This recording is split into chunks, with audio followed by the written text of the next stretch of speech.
Hello everybody, my name is Troublemaker, and we're back! We took a break last week, but we are back with another great cast.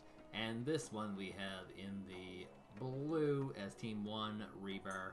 Big member of WTF, lost to success in Airland Battle, and his opponent has a funny name, but this is in fact Captains. If you're unaware of who Captains is, he streams a Twitch channel called Captain Coon. The URL for that is in the description if you'd like to check him out. And he is very entertaining and very, very good. And looks like, right off the bat, Captain Coon is going for some kind of air rush. We have two TY-90s, which are an anti-helicopter, and we have lots of rocket pods. Now, these rocket pods are infantry slayers. They deal area of effect damage, which is very, very effective against infantry, and looks like he's also going to have a ground rush as well. This is not an all-in. This is to try and grab this Delta base here. And this is basically a 2v2 map being played as 1v1. So how you play this is going to be very, very different. It is Conquest, so I mean these 2-point bases are going to be key. Those have to be captured fairly quickly. But at the same time, the big decider will be, you know, on this middle-ish area here. We have a 2-point Delta base here, a 1-point Echo base here, and then we have a 2-point Charlie base here, and a 1-point Foxtrot base here.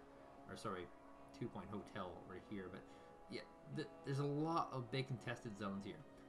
Clearly the map is slightly imbalanced, but yes, Foxtrot will become a pretty major battle zone. And it's rather interesting if you look at this, because in fact, this Echo zone and this random Foxtrot zone are pretty heavily contested, with a slight favor towards NATO, who only don't have to cross a bridge in order to get to this Echo base. Whereas this area here, very vulnerable. So this packed air rush that's coming in should be pretty effective. But there is a counter air rush. We have some OH-58CSs, which should not be able to stand up to the Chinese helicopter. And we also have a large number of Humvees. Now keep in mind, Humvee is one of the fastest vehicles in the game, and it is also very, very powerful and very, very potent. And, you know, it's looking pretty bad for our NATO. They're a little bit behind right now. Where are the anti-air helicopters? Oh, they're tucked in right here. So here comes the big battle. And let's go into a close range mode right now. Looking in, see where the damage gets dealt. So far, no firing has taken place. A little bit of lag from the client. Oh, we got two Blackhawks go down. Now keep in mind, this is all about getting your infantry in. And so far, so good for our packed friend, Captains, who has gotten all three of his infantry down. But the rockets, all of the rockets are going down. Able to get a stun on the Humvee, but it's still moving, which is kind of problematic. And we have the Chinese anti-air helicopter coming against the OH. The OH gets a shot off first. It hits, but 1 hit point left on it. And he might actually be able to clean up all these other OHs, which have blown all their ammunition, killing all the rockets. Now keep in mind, there is another push here into Foxtrot, a much smaller push by Ribar. And he's been able to secure Foxtrot uncontested. All the while, infantry are moving up for Captains as he's grabbing these zones here. There's nothing but a SMA, which will not be able to deal with these infantry coming to defend this. And there's lots of rocket pods firing on them. So these should be for naught. Currently a +2 advantage for Captains. He has grabbed Charlie and Alpha. Ribar is invested entirely on the first push, and he's going to have to rally out some commands relatively soon, or this will be a very short game. And looks like he was actually able to sneak in with these Jiangxi 85s, and will be able to pick off the reinforcement route. U.S. Marines are making their way back. They are a 15-unit squad, and actually going to be able to get a Lod Stinger, which is a huge hit, considering how little anti-air is actually already on the map for Ribar. So bad start right now for Ribar. Not nearly able to get even any of the real forward zones. We have a frog kind of moving along here, and this has some potential to do a decent amount of damage. We have another command coming out here for Captains.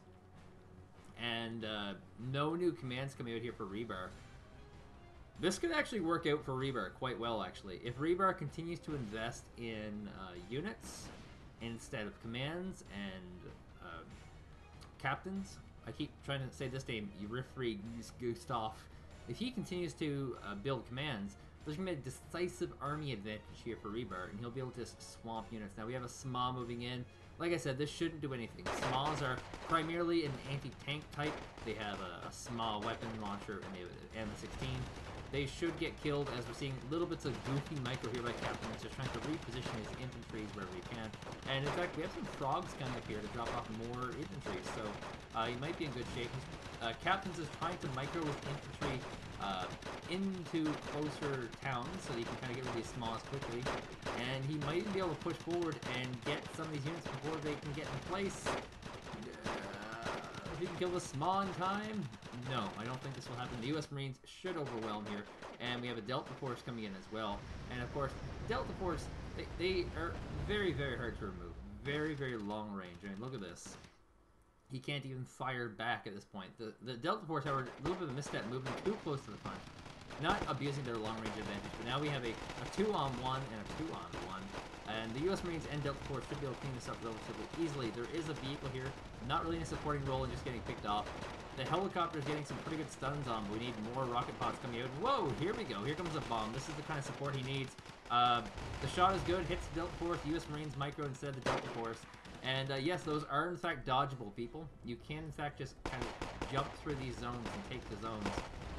Helicopters moving a bit too close. They don't quite have those rocket pods they need to get the good stuns. And Captain's is desperately moving back his infantry, trying to position them in such a way so that he can keep this 5.1 alive until supply trucks can come in and refill. But it looks like it should get picked off here. 2 men left, and he's just trying to keep it alive. You do want to keep them alive for the veterancy benefits. Infantry do gain veterancy very, very quickly. And yeah, we actually have some Liujians here, which of course are your napalm launchers, and they will be absolutely deadly with their massive area of effect damage. Delta Force standing on top of this Zawoski. If this Zawoski is to try to escape, the Delta Force would just immediately exile him. And these Legions are just so freaking good right now. Not taking too much for damage and just picking off all these U.S. Marines. We have an anti-air helicopter, 2 anti-air helicopters coming in here to try and do a little bit of support role. They'll be able to pick off a few units, not too many. But whoa, we have an anti-air infantry. We have a man-pad here, a QW1 sitting in the back. Legion needs to get into a town though so you can get that nice durability benefit. And now he's in good position. Looks like, oh my god, it just dropped the Z-bomb on him. And yeah, Ribar has been able to grab this position, but he still has this problem of the +4, which is building up very, very quickly. If he can't get to some pretty serious ground soon, he's going to be in a lot of trouble. He needs to basically grab Delta right now, or alternatively neutralize, capture 2 points and just hold on to these 2. He's got a lot of options for what he can do, but he really, really needs to do something. Now we do have some UBEs here, UBEs, and they'll be able to crush through these U.S. Marines pretty easily. And soon as Delta Force, and we also have a helicopter dropping in, two more infantry squads, so very, very good. Looks like these Zawashis are finally going to go down. Nice number, wow, maybe not. The angles here are just not working out for them at all. U.S. Marines are going to have to reposition to actually start attacking, maybe. And that's exactly what they did. And yeah, he's already lost 2 Lod Stingers to the single Zawashi. And oh my god, he actually bombs his own units to kill off those U.S. Marines, which was worth it because he was going to lose them anyway. Those HE bombs, pretty freaking good. And with the lacking anti-air options here from Ribar, he's really, really struggling to hold back this assault from the captains. UBY should be able to get rid of these U.S. Marines, and there's actually a Jiangxi. And judging by these units, I'm starting to think that we're seeing a Chinese national deck here from captains, and a U.S. deck here, Chaparral. Yeah, I think we're seeing a U.S. versus China happening right here, which is interesting. I didn't mention this in the first place, but this is all from the BTR Flash Tournament, which is hosted by Griffor and hosted pretty often, actually.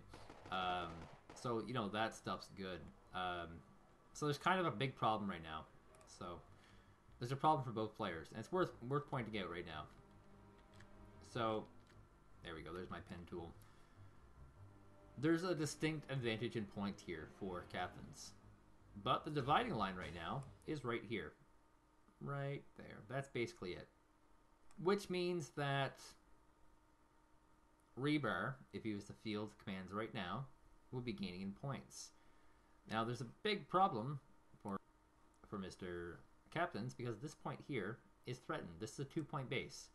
So if Ribar can get it some commands pretty soon, stop this bleeding, he should win this. And that's a big, big problem in terms of tactics, in terms of where this is going.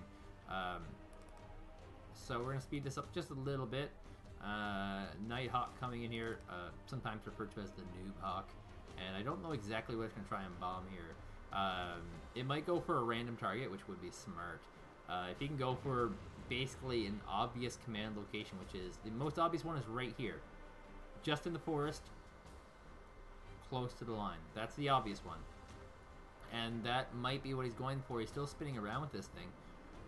Kind of scary, actually. Winding up. What's he actually going for? Oh, he might be going for the corner, actually. Which is, you know, less obvious, but it's a really common option. Unfortunately, it is a miss. And, yeah, he's falling pretty far behind. He's neutralized captured one of these points. He needs to capture 2 more. And, or neutralize 1 base. And this 2-point base here, this shouldn't hold too much longer. I mean, there's just too much stuff here. And Zippo, oh, moving into range of infantry. This is bad. He's got 1 hit point taken off him. If he can wind up and get that napalm going, he should find it. Oh my god, just too good. Too good, captains. Too good. We have a frog coming up here. Anti-air fired off its last rocket, so he will successfully land. But he's not all that important right now. We got to get some commands out, Ribar. Some commands. They're 100 points per. He's using these Law C2s. Yeah, they're 120 points per. So he needs 240 points. There's 1. And he might be able to slow down this clock just a bit. We'll have to see. And actually, if he can keep pushing forward these infantry, he'll be able to completely push him out of these bases. He's keeping this Delta Force here to stop anything across this area here. You don't want them up front because if you get a recon and some good auto cannon, you can just stomp out that Delta Force. But it looks like these Delta Force down in the south here will be pushing the Jawudskis away, and Captain's just skillfully microing his infantry back. Doesn't want to lose as little as possible, and in fact he won't. He won't lose any of those units, which is excellent. And here comes another big attack. Dear God, it just misses. Great skillful micro back here by Ribar, and it's like game on, game on. Only 3 hit points left on this guy, 3 units I should say left on this guy, and a Little Jin is moving up. Might want to do a swap. He got it out, not in time though. He's actually moving forward with this. Little Jin is now in play, and this will just womp through these Delta Force units. We're now looking at a very dire situation. As well, there's a sneaky little vehicle just crushing through here, actually able to get a stun on the Humvee, which it theoretically should have lost to. And we have 1 command coming out. We need to get 2 commands though, given the current situation. And this 1 group of infantry, IFVs, infantry fighting vehicle, will stomp through. Lil Jin is so good. Just stomp through the Delta Force. Delta Force removed himself from the buildings. You're going to try and engage here to minimize the damage from the napalm, but, you know, too smart, he moves away. Yes, napalm can fire on yourself if in a building. It's stupid, I know, but it's the reality of the world. And it's just so good. You actually have to rush these napalm launcher guys in order to win. And right now, the Delta Force is just getting chewed apart. Nothing Ribar did mattered. It was a total victory for Captains. Ladies and gentlemen, my name is Trollmaker. Thank you guys for watching.